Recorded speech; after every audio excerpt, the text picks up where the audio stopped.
তবে কোনটো চাব প্ৰকাশটো কৰি প্ৰকাশটো কৰি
বাক্যবান এখন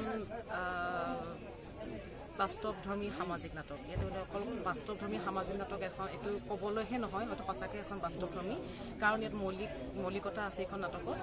আৰু ইয়াত বাস্তৱ মই এইকাৰণে কৈছোঁ যে এইখন নাটকৰ জৰিয়তে আপোনালোকে গম পাব যে আজিকালি আমি পেপাৰখন খুলিলে বিভিন্ন ধৰণৰ কিছুমান ঘটনা দেখিবলৈ পোৱা যায়।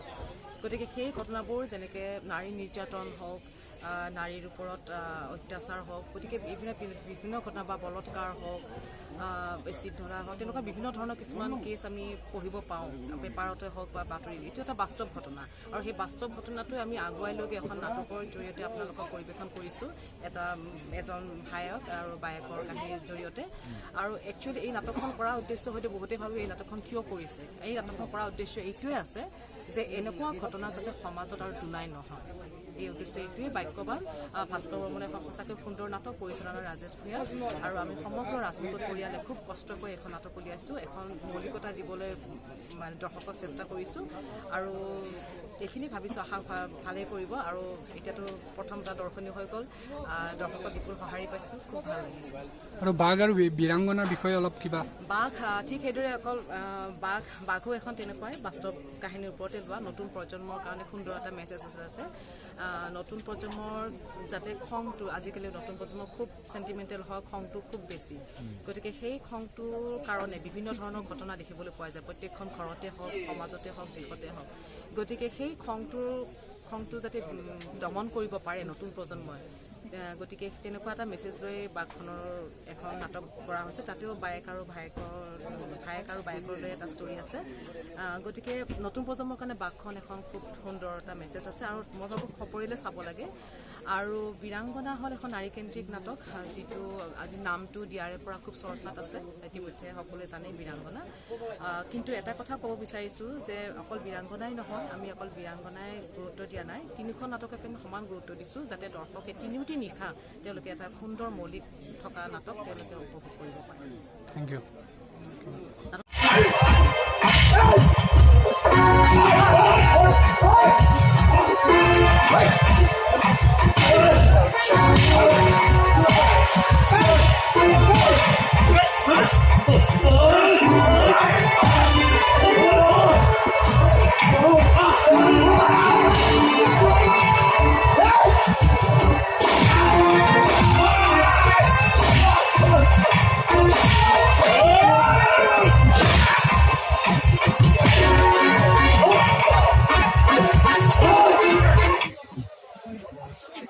বাক্যবান সঁচাকৈ বাক্যবানে বাক্যৰ খেল আছে বহুত ইয়াতে আৰু গোটেই অকণমান কাব্যিক মানদণ্ডৰ নাটক এখন আৰু ভাস্কৰ বৰ্মনে লিখিছে খুব ধুনীয়া নাটক ৰাজেশ দা পৰিচালনা কৰিছে আৰু মিউজিক কৰিছে তৰালী বাই যথেষ্টখিনি তাত ছাছপেন্স আছে যথেষ্টখিনি তাত একশ্যন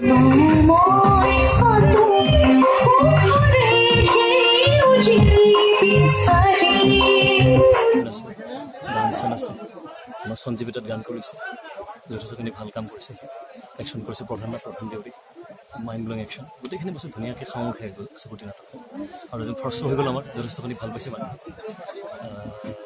বাক্যবান ক'ব গ'লে এটা কথা কওঁ যে আজিকালিকৈ মৌলিকতাটো অক্ষুণ্ণ ৰাখি এখন ভাল নাটক দৰ্শকৰ মাজত এক্সপ'জ কৰা হৈছে সেইখন এখন বাক্যবান আৰু বাঘ আৰু বীৰাংগনাৰ বিষয়ে অলপ কিবা বাঘ আমাৰ ৰিহাৰ্চেল হৈ আছে এইটো বীৰাংগনা হৈ আছে সেইখন নাটক ইয়াৰ পিছত হ'ব যথেষ্টখিনি ক্লাইমেক্স আছে বাঘটো বীৰাংগনাটো দুখন ভাল নাটক মানুহে যথেষ্টখিনি ভাল পাব শুনিব পাইছোঁ বাঘত আপোনাৰ ব্যতিক্ৰমী চৰিত্ৰ হ'ব বা কিবা হয় ব্যতিক্ৰমী মই আজিৰ পৰা বহুত বছৰ আগত এখন নাটক কৰিছিলোঁ দেউতাৰ বদলি উদুলি বিদলি আৰু মিলন বাই মই তেতিয়াৰ পৰা আজিলৈকে মই ইমান ভাল নাটক কৰা নাছিলোঁ গতিকে এইবাৰ তেনেকৈ মই বাঘখন পাইছোঁ যে দুটা কেৰেক্টাৰ যদি লগ লগাই দিয়া যায় বাঘৰ চৰিত্ৰটো যথেষ্ট ভাল